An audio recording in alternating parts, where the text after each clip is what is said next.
Okay, y'all, we're about to just really quickly go through the second part of this application here. Excuse me. And then we are going to go, all right? Because there's not really much left of it. So if you were with us yesterday, we did part 1. And then we left off at question number 8 of the your business or your idea section. All right, so I'm just gonna wait for a couple more people to come through and then like literally wait a minute and then we're just gonna get started. All right. But this is a Transform Business Grant.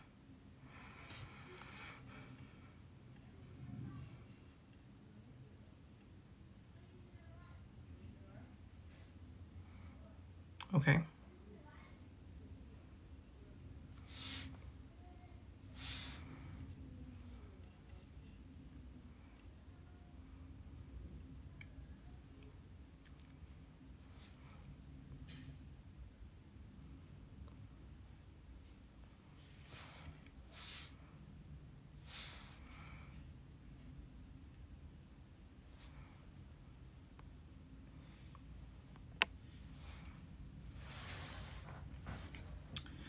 All right, so all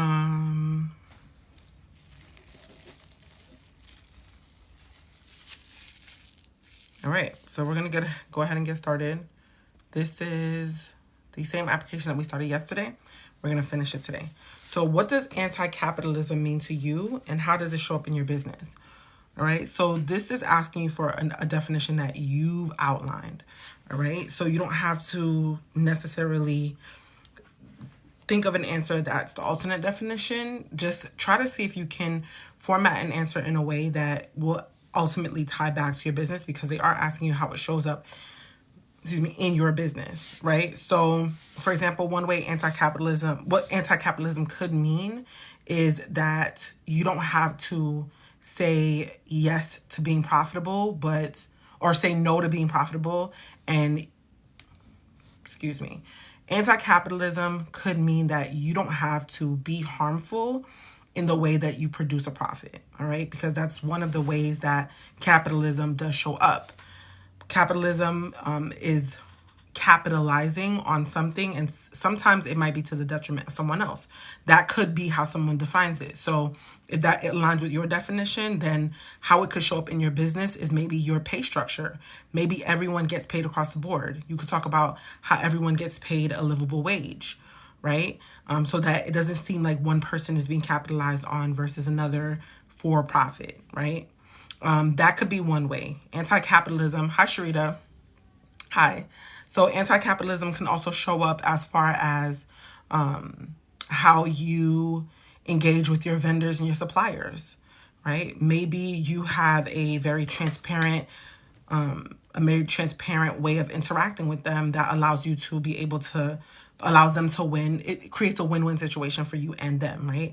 It's not like you're trying to get the biggest deal so that you could pad your margins, but then, it's taking away from them and ultimately causing them to lose out on profit or have to make some concession or something like that. All right. So that could be some way that you explain what anti-capitalism means to you, and then how you are going to give. But I would say make sure that you give an answer that is sufficient, because this is something that's important to them. They mentioned that in the requirements, okay? So this is also, number 9 is also another question where with your theories of change, you can use this answer to create your theories of change answer. You can use the answer, all right? So what are the goals of your business and what is your desired community impact? So the goals of your business are going to be what you hope to achieve, period. It's not, I promise you, it's not like something that's like a trick question. Oh no, talk about capitalism and white supremacy. That's exactly what you're going to do here. So this is right up your alley, Sharita. All right. So what are the goals of your business? If your goal is to create more community, for example, one of the things or integrate into the community, one of the things that you could say your community impact is to work with businesses that will allow you to keep all of the businesses in your community running. right? That could be one goal. Or how it's going to impact it, right? Because maybe it will increase the lifetime of all of the businesses in the neighborhood, okay? If your goal for your business is to be profitable, what is it? Even if you do say profit, you want to turn a profit, or maybe you're not turning a profit now and you want to generate a profit, how is that tied to a community impact? Are you going to be donating money when you turn a profit? Are you going to be donating a percentage of those proceeds to charity or to a community initiative? Are you going to be creating community initiatives? Are you going to be turning around now and create bigger offerings that will impact your community in some way? Because it takes money to make more money, or even to generate things that are going to help other people. So even if your goal is to make more money, you don't have to say that, and you don't have to be shy about that. Just talk about how you having more money is going to be able to move you forward, okay? All right, so with that being said now, number 10, what have you identified as detriments of success for your business? How are you measuring these areas? Okay, so if you are new here, or if you started hanging out with us yesterday, then you're going to learn really quickly that we quantify everything. All right, we do not say anything in our proposals, in our applications, in our whatever. Whenever we're talking about something, we quantify those things, because everything that we should talk about, everything we should be talking about, should be measured in some way, right? Measurement is not always mathematic. Measurement could just be feedback. Measurement could be, if you take a poll and people say that this product helped them, 10% of the people, well, it's a number, yes, but the people are giving qualitative data that you're measuring, right? They're saying that 10% of the people that they polled said that this product improved their life in some way. Then you know that the rate in which this product was helpful, or in other ways that you can measure how the product was helpful, if it's something that's qualitative. Or you could just get feedback and say, these people said it was helpful. This is what they said, how they felt after using it, something, okay? Feedback is, yes, but it's just also how you frame it and phrase it, and how you're also measuring it, right? So I'm not trying to say only use feedback. You should be able to measure some of the data that you're using as well, all right? So for example, if you are saying you've identified a detriment to your success, and let's use the marketing as an example.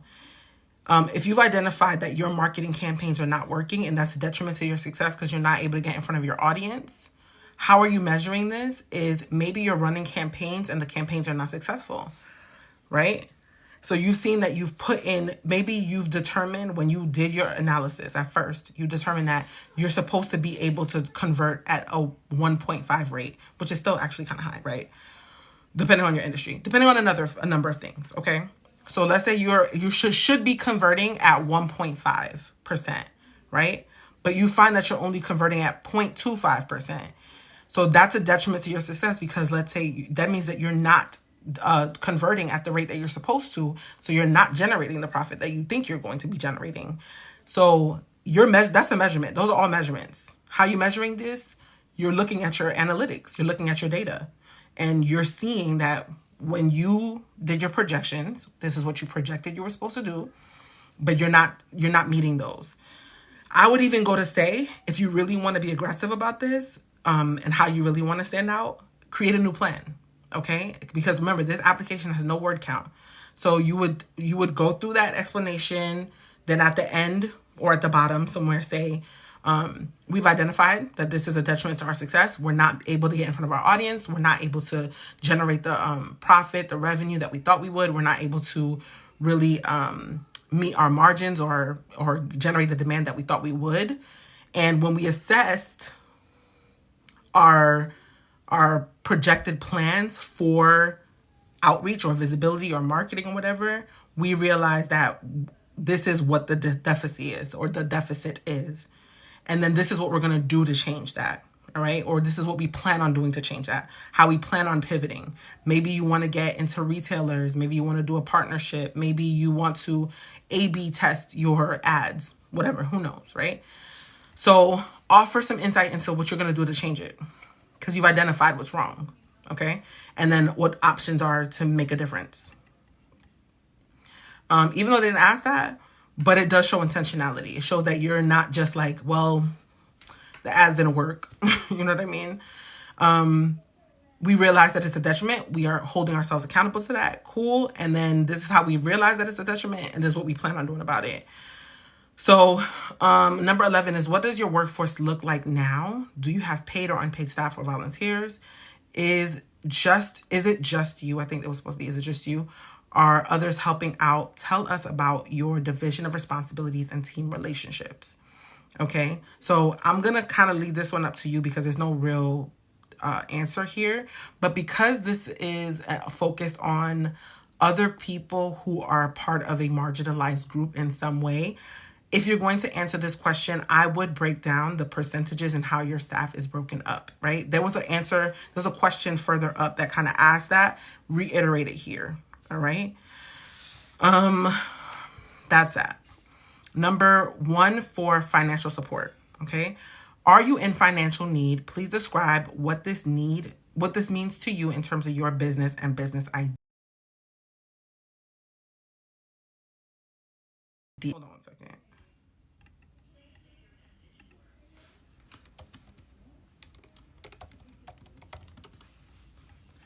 So,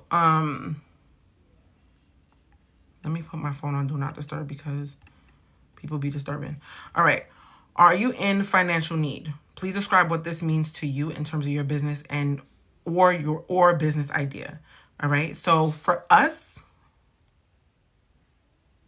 if it's just me, just say that. What do you mean? I don't know what you mean, Sharita. So, financial need, what I like to qualify as financial need is you being able to use the funds to move your business forward in some way. Okay? Because I've told you this for the team. Oh, yeah. If it's just you, you can say that because this grant application does not discriminate against just individuals or solopreneurs running the enterprise. So that's fine. So I would say so that's a good question. Thank you. So let me backtrack a little bit. So if it's number 11, what does your workforce look like now? I would mention, if it's just one person, that it's just you, that you would categorize yourself as a solopreneur. All right. You can talk about whether you are paid or unpaid. If others are helping out, I would mention how others are helping out into what capacity. Okay. So it says division of responsibilities and team relationships. Division, just maybe focus on the division of responsibility part for people who are helping out. Let's say you have like a cousin who's really good at doing graphics. Maybe you, and again, this is like a marketing company. You could just say that this is a cousin that's helping you with graphics, or maybe assets to run ads or creating assets for your customers.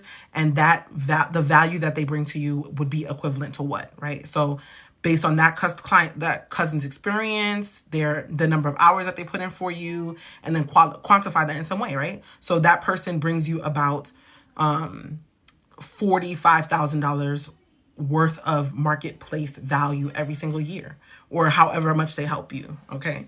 So you could talk about it that way if you have other people helping you, all right? Good question, Sharita. Thank you. So financial support now. So are you in financial need? So as far as financial need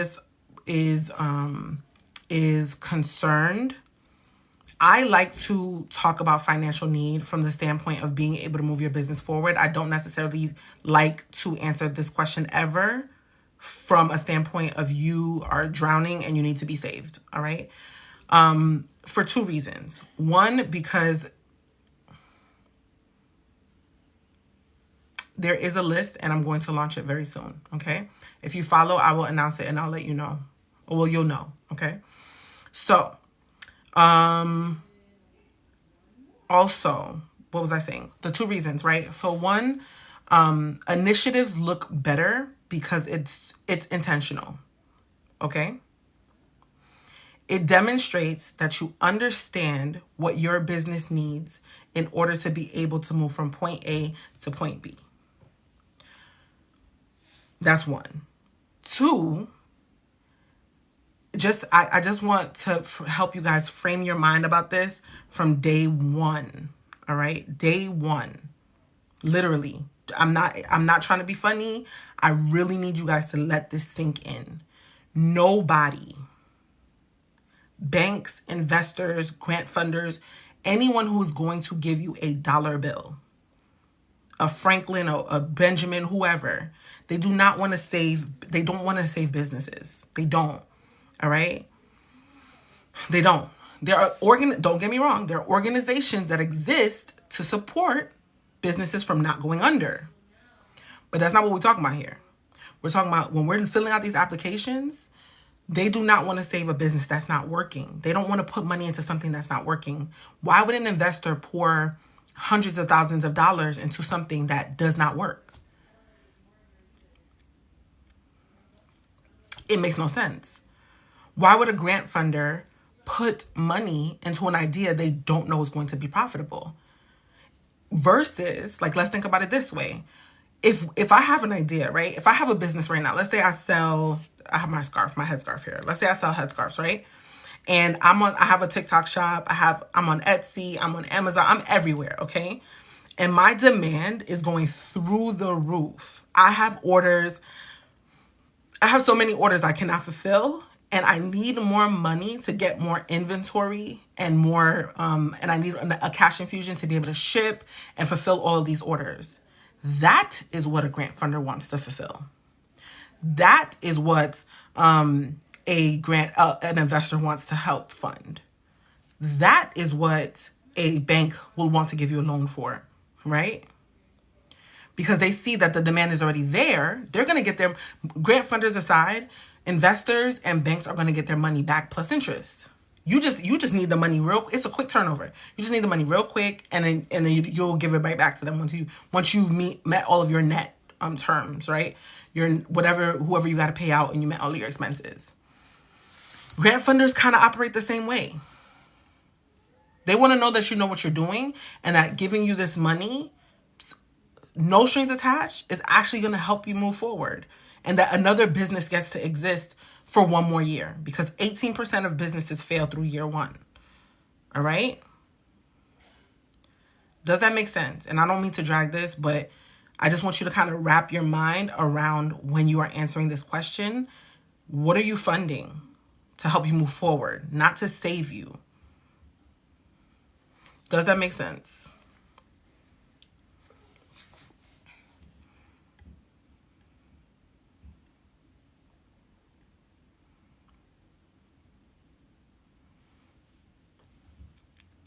Somebody, anybody. I'm going to start putting right under the I do one-on-ones, dear. So right under the grant names from now on, I'm going to put respond to me. I don't want to talk to myself. Y'all got to help a sister out. This is still very awkward for me. Like, I feel like I'm talking to myself in the camera. So y'all got to help me out, all right? I need to see the responses. It really does help with this anxiety, all right? All right, so no, you're good. No need to apologize. Maybe I should just get over it, right? All right, so number 2, what sources of financial support or revenue are you currently receiving for your business or your business idea? If you are not receiving any financial support or revenue, don't lie. Just say nothing, right?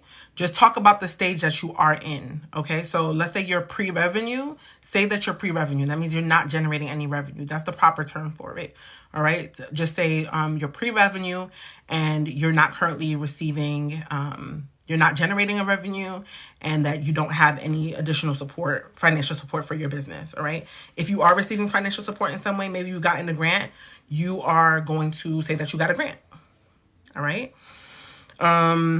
If you're receiving family and friends support, like let's say you, or if you are doing it yourself, you could say you're bootstrapping. If you are saying that you are getting, like, let's say your family and friends believe in your project and they are giving you money to, like in quarters or something, or whenever you need it, you could say that they are giving you support in that way. All right. What sources of financial support or revenue? So that's that. However you are, and then just say, you don't even have to say the amount, really. Just say that you are receiving it and from where.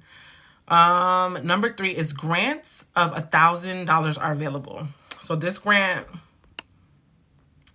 she said we taking notes, girl. Oh, that's funny. That's funny. Okay, so do I list year-to-date revenue or just say I have revenue? Yeah, so if you do generate a revenue, then I would talk about the year-to-date revenue for sure, right?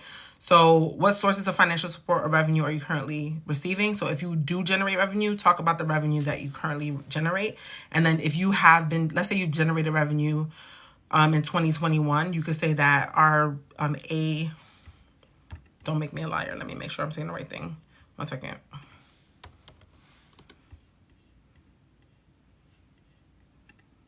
Okay, so ARR, so annual recurring revenue, recurring is the word I couldn't remember, is what for what years, right? Just make sure that you align them to the respective year. And then if since 2023 isn't over yet, you would say that your revenue for 2023 year to date is however much, or for what time period. So I would say as of June, because you would want to say end of calendar month 2023, June, whatever. Because you can, if you have to give a bank statement, you can give a bank statement showing your closing bank statement if you have to, or you can give your income statement or whatever can show you that you really did do that amount. All right. Does that figure have to match IRS filings? Do grantors usually check that information? So different grantors will check different things. I would put, if I'm going to do it, I'm going to put the number that's on my tax return. All right. So that's that. Yeah, because that technically should be what you should reference anyway, because that's going to be your gross revenue. So if they do ask for it, there's no mix up. All right. But your income statement or your balance sheet, if they are asking for it for the calendar year, that's going to be a different number because the calendar year is not over yet. All right. So then grants of $1,000 are available. What will you do with these funds? All right. So this is the standard breakdown for this question when they ask you what you're going to do with the money. If you don't need the full 1,000, that's okay. Please provide a breakdown of what you need and additional details. We need the full 1,000. All right. So first thing, because remember, we are asking for money for initiatives that are going to move our business forward. So the first set of costs are going to be first time startup costs that are going to go towards our project that we need to pay for one time. So that's going to be a logo, a trademark, a contract, something that you technically don't have to keep paying for month after month after month. You kind of like pay for it one time and keep using it. You keep repurposing it. A license to use something, a license to use the software, whatever. Okay. Our second set of costs are going to be annual operating costs. So these are the costs that are independent of how much money you make, how much you get funded, whatever, right? Whether the sun shines or it rains down, these costs do not change. So your rent, your utilities, your subscriptions, annual operating costs, all right? So these, since I'm saying annual, for this, you're going to take the number per month and then times it by 12, and that's going to be your total for the month. So if you pick an item on here, for example, you say, because it's only $1,000. So if you say your phone bill, for example, right? Your phone bill may meet that $1,000 threshold. Or maybe it's your rent and your rent meets that $1,000 threshold, then I know rent is way more than $1,000 a year, y'all, I promise. So you would say that you're going to use the funds to account for the rent expense of your annual operating costs. All right. Now let's say it says if you don't need the full amount, that's okay, but we actually might need more. So if you find that your rent is more than the $1,000 threshold, what you're going to say is you're going to insert like a little line item that says, hey, we know the grant is only granting $1,000.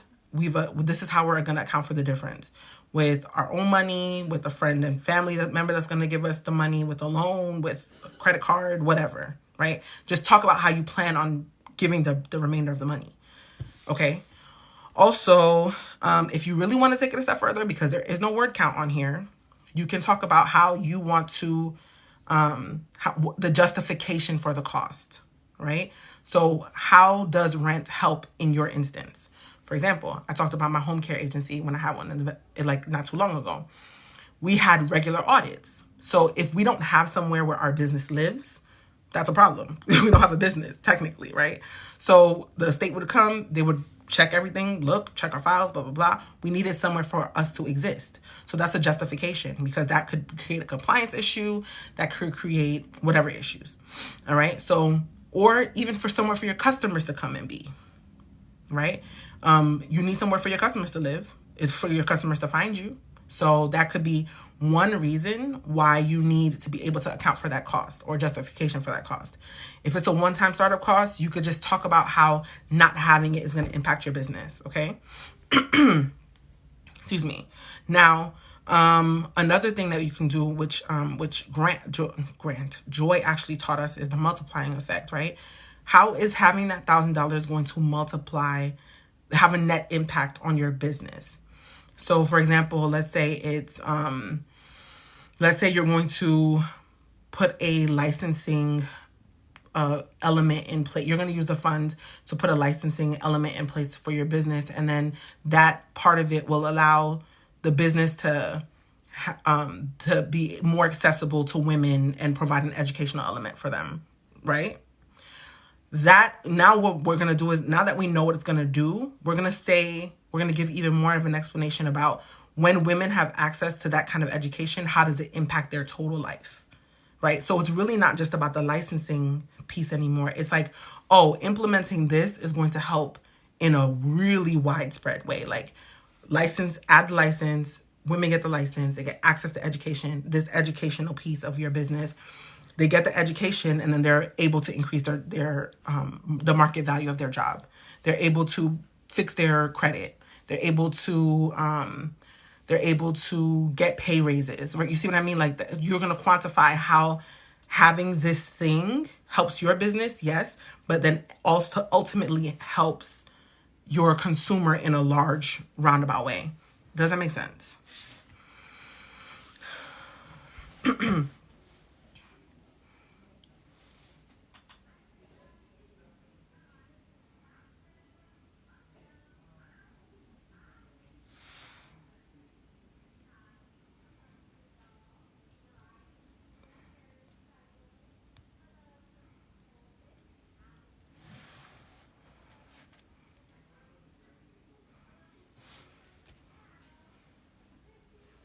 Does that make sense, y'all?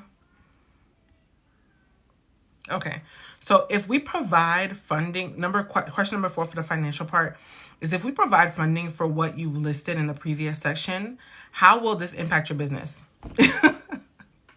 Okay, scratch what I said before and then just move that part to the bottom, all right? How will this grant allow you to grow in the short term and long term in ways that are currently unavailable to you? So forget what I said in the last part, literally scratch that, and then add it to number 4. Cool. Please ramp up the likes, everyone. This is valuable information. Thank you, Sharita. All right. So we're at the last part of the grant now. So it says this grant includes pro bono access to expert coaches and other resources. What additional areas of support would your business benefit from? All right. So it has a list of things here: negotiations, human resource staffing, event planning, sales strategy, product development. I would just say, think about like the one thing that you need to really, three things that you need to really move your business forward. And then just check them off. There's no text that you need to provide. Just check them off, right? And then it says for the areas you select. Oh, now there is. All right. For the areas you selected where your business could benefit from support, and how would you like to see you and your business or business idea grow through access to above resources through a customized year-long business development program. All right. So don't just check off anything. Check off something that really does mean something to you. All right. So for example, if sales strategy is going to be something that is helpful to your business or moves your business forward in some way, then you could talk about, because we measure everything, right? We could talk about how implementing a sales strategy is projected to help our business grow. Right? First, if I was going to talk about this, I would outline it this way. I would talk about a business that has a sales strategy versus a business that doesn't, what their prospects are. All right. That's first and foremost, because I'm sure there's going to be a stark difference there. Absolutely. Second of all, I would talk about where our company is and where we want to grow. Okay. That would be the second thing. So this is currently where we are. This is where we want to grow. 3, I would talk about how implementing this person and giving them a quota, giving them what tools they need. And this could be you could structure this in a bunch of different ways, but giving them a sales quota, tools that they need, a pipeline, a CRM, an SQL, all of the tools, all of the things will allow them to convert at a rate. You have to determine what that rate is. Maybe you're basing the rate on the industry rate. Maybe you're basing the rate on what your competitor does. The basis for that could be a number of things, right? I would say what the basis is and then say this is what we can project to do if we implemented a sales strategy, but we don't have one and we don't know how to do it. So we're looking for support on that, okay? Maybe it's financial planning. You could use the same format. Company that has financial planning versus a company that doesn't, okay? And then I will break down where we are currently in our financial matrix, right? We have no record keeping. We don't know what our margins are. We have nothing for an inventory profile. We want to raise our prices. We don't know how to do that. And then what that would look like if you are going to implement it, right? How you believe this is going to help you. You're not outlining this for them because they're going to help you. They're going to customize a plan for you. But it shows that you've thought about this, okay? It shows that you're intentional. It shows that you've given thought. It shows that you've done your research. It shows that you understand that once this is in place, you have prospects to grow. Does that make sense, everyone? And then Melanin USX says, new here, what did I miss? You missed a lot, sis or sir, because this is part 2 and we're almost done with the application. All right. So she said my Heartbeat app crashed. Okay, so do me a favor. There's a link in my bio. Well, there's not a link. Go to the link in my bio. Go all the way to the bottom. There's like a sign up form, or like a form where you can leave a message. Leave a message just saying Heartbeat app crash, and then someone will manually give you a link. Like they'll create a manual link with your email address. Okay. Cool. So now, so be intentional. Use that 3-prong format for how you're going to address number 2 for grantee mentorship. For question number 1, pick 3 things that you need. All right. Maybe you need to learn how to negotiate, or you need some kind of legal assistance. Talk about that. All right. All right. So number 3, in looking at the areas above, what do you see as your strongest areas? How are you excelling? We want you to brag about yourself here. So do that. Right. Like really slide your receipts across the table. Okay. If you're already good at establishing a business, talk about how you've done it. If you've done it for others, talk about how you've done it for others. If you can develop a brand, or if you have really good ideas about marketing strategy, talk about a marketing campaign that you were really successful in, how you measure success, and what outcomes you got. If you met or exceeded those outcomes, talk about those things. If you're really good at negotiating, talk about a negotiation that you were able to execute that was a win-win situation for you and the other party. You could talk about how you were able to close the deal that you closed. Oh, good. I'm glad you enjoyed it. Okay. So there's a number of ways that you could kind of approach this. Just pick one thing that really resonates with you as your strength, because that's what they want to know, right? And expound on it. Give measurable details, give insights, develop a story as to like how you were able to execute whatever it says that you're really good at. All right. And then last, but definitely not least, with the knowledge and resources gained through Transform Business Grant, how do you hope to be able to pay it forward and support other entrepreneurs and your community in the future? Please be specific in your examples. Okay. So we're going to tie this into question number 2, because we're going to talk about the things that we need. So with the resources gained, for example, you could just talk about, like, let's say one of them is that the sales strategy thing, right? You could talk about how you plan on paying it forward by being a resource to other entrepreneurs, right? The same way they're being a resource to you. It really could just be that.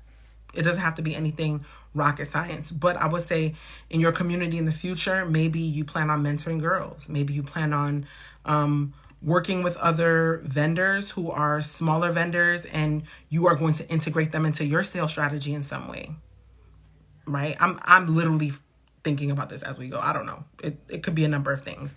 It depends on your business model, your margins. It could matter. It depends on a bunch of different things. So, paying it forward could mean integrating a business into your business in some way. It could be donating in some way. It could be teaching, supporting, maybe making enough money that you can support others. Maybe, like, for example, from my business, I wouldn't even call this a business really because it's not formal, but for what I've been doing, every single dollar that has come into this project that we're doing with the 6-figure funding thing has gone to other charitable organizations. If I wanted to find funding for this, that's what I would talk about. Like, how do I hope to be able to pay it forward? I am paying it forward. The 6-figure funding training, 10% of that went to a Giving Joy grant, and it went to another grant, right? Or another organization that does education for women in India, all right, to eliminate them from poverty. Okay, the training that's coming up on the 8th, 100% of that is going towards Giving Joy grant, right? I spend my time online just helping businesses. I don't get anything for being on live and doing this. So this is literally what I could do. This is community. We've literally built a community from this. So this is how you can integrate it in some way. You don't have to, it doesn't have to be like this grandiose thing. If I was being specific, I would literally talk about how I had the idea to start a challenge online one day, and then it turned into something else. And then that's how we built community. That's how I've ended up paying it forward, built relationships. That's how you would do that. Just find a way to integrate that into your business, or talk about how you're going to strategically partner or something like that, right? This one is a little bit more difficult to answer because I need to have more context about your business itself. But tie it back to maybe one of the other questions about community, and you should be good to go. All right. Any questions before we head out? Because we have about 20 minutes before I have to go. All right. If you're going to ask questions, I would say please ask questions about the actual formatting about the questions, not about your business, because I got kind of sticky last time, unfortunately.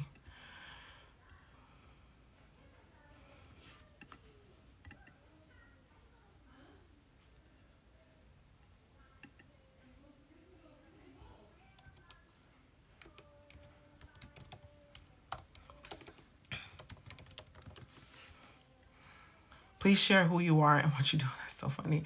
My name is Natalie, and I'm a financial strategist. That is what I do, and that's who I am. Yep. So this 6-figure funding challenge came about as a function of me looking for funding as well.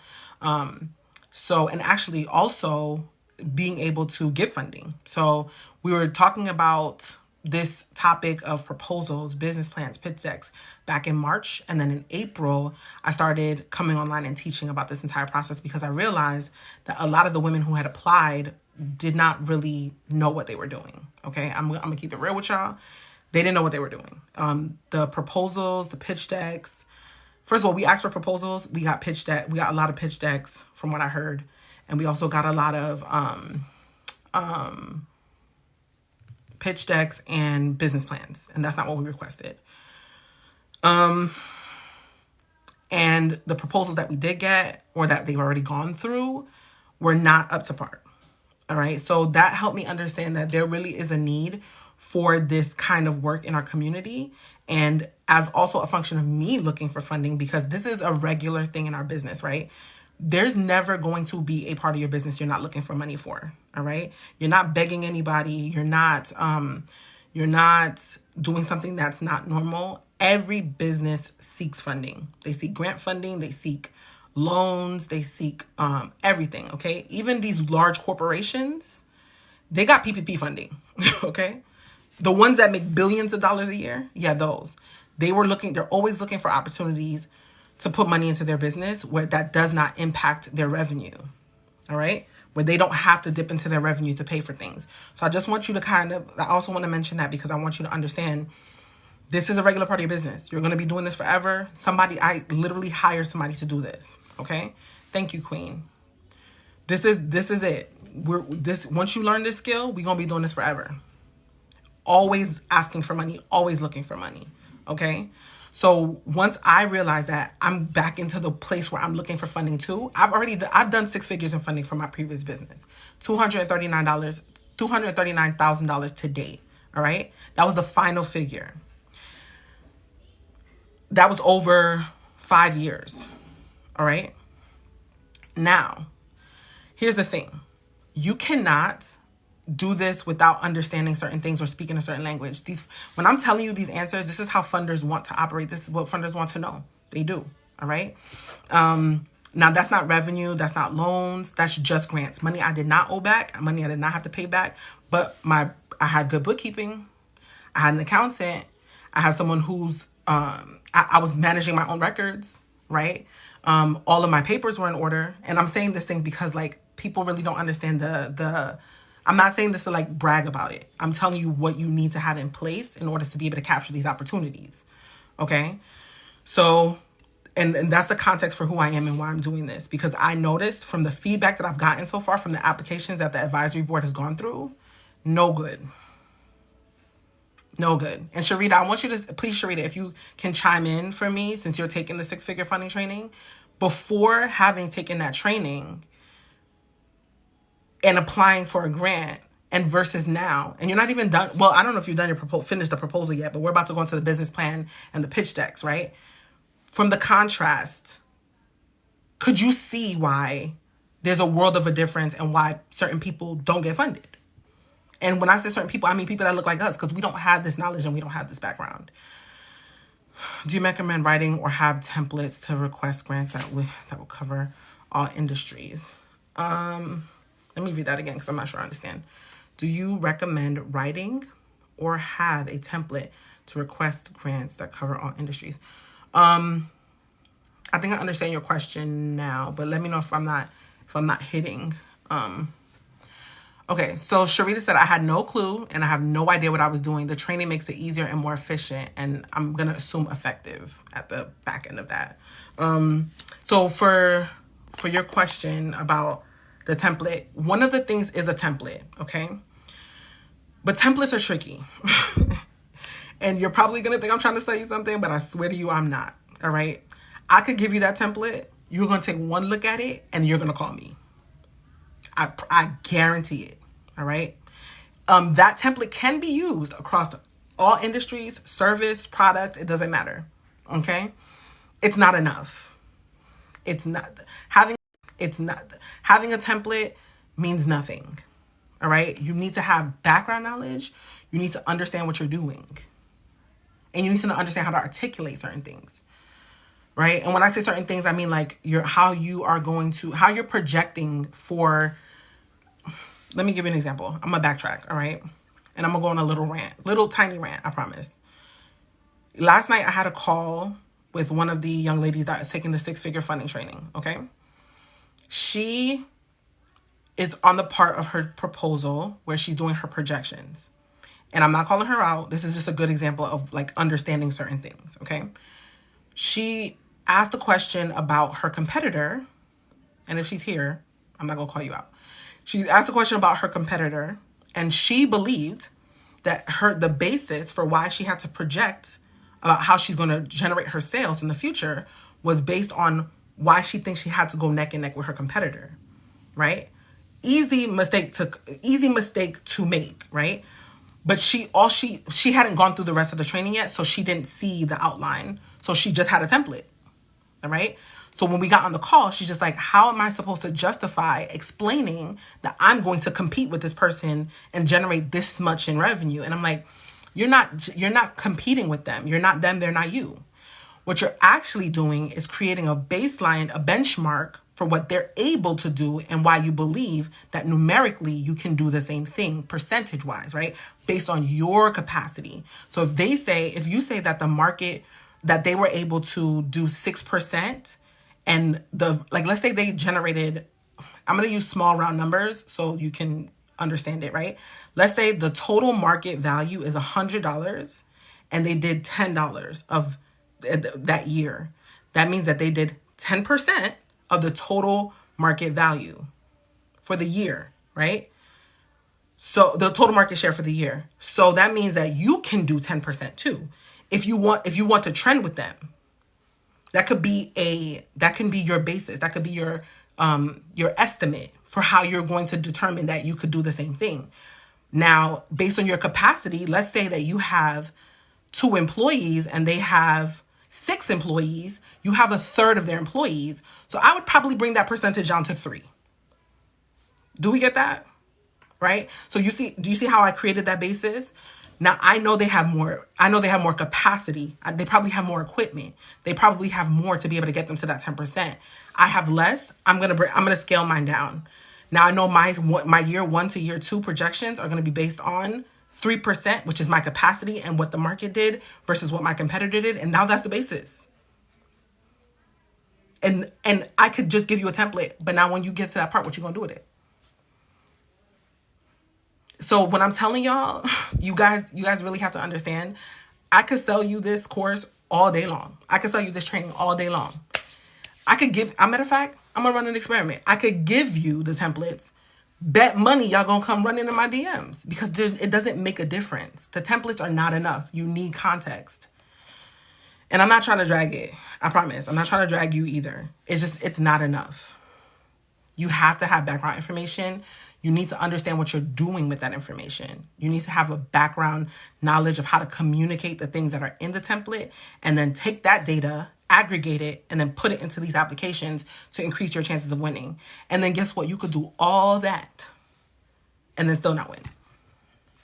I'm trying to tell y'all.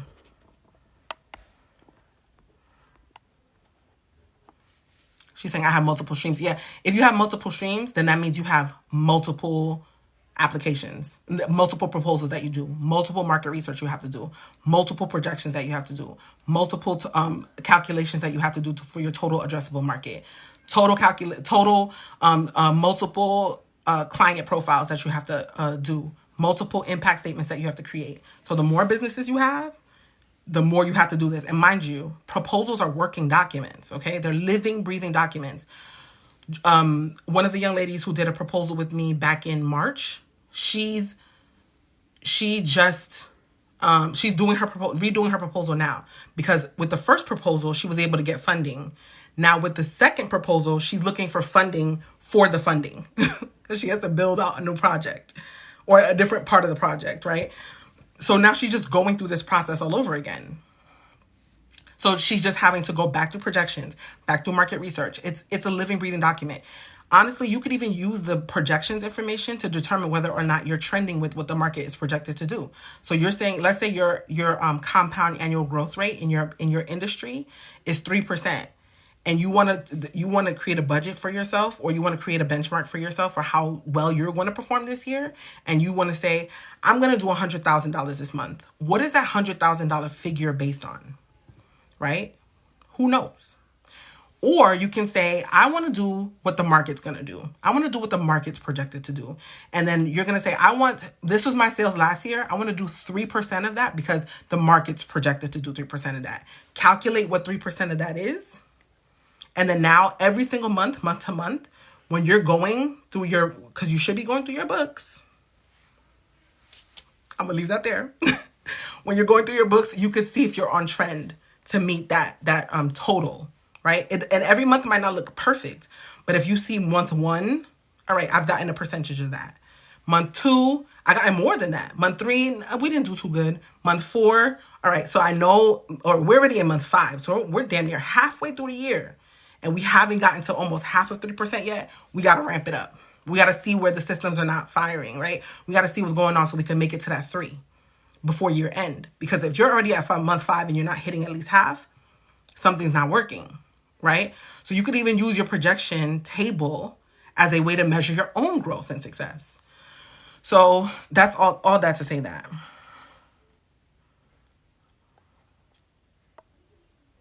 So I work with profit companies, for profits.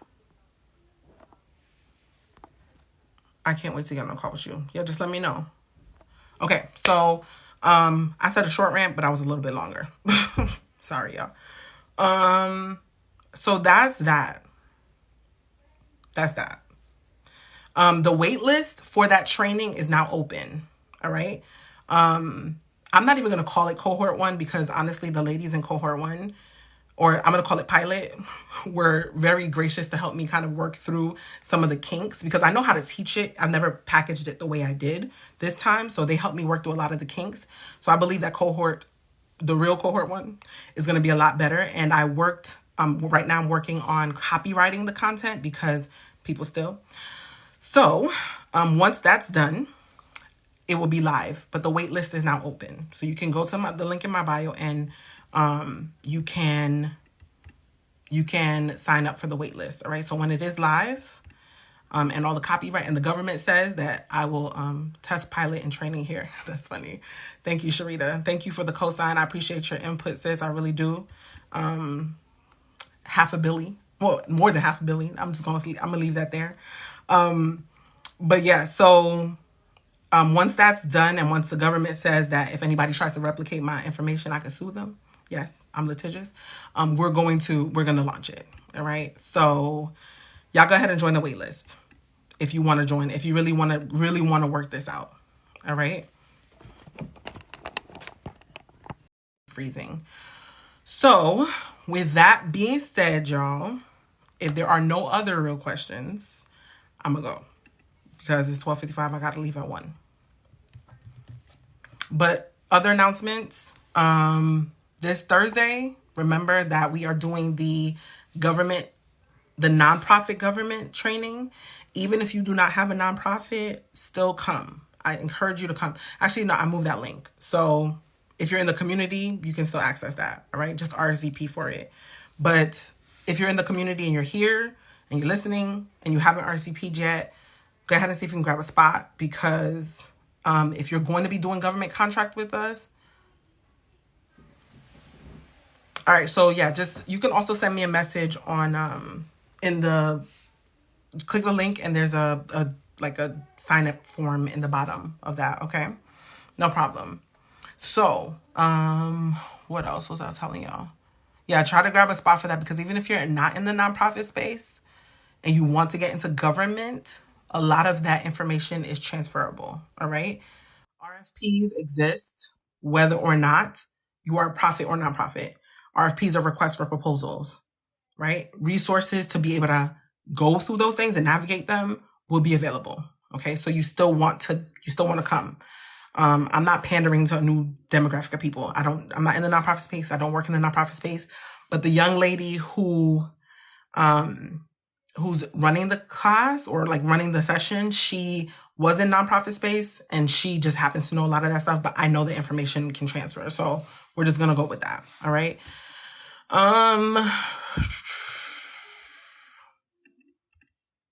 Anything else?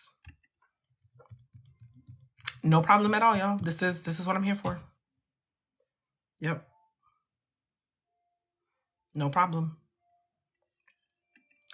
So if there's, what's the name of your firm agency? I don't have a firm agency. I just been doing everything under the Mental Money Podcast. All right. So, I'm trying to think. I don't think there's anything else. All right, y'all. So I will see you guys. That's what I was going to tell you. I will see you again Thursday at 12. So instead of doing the, I'm lying. Hold on.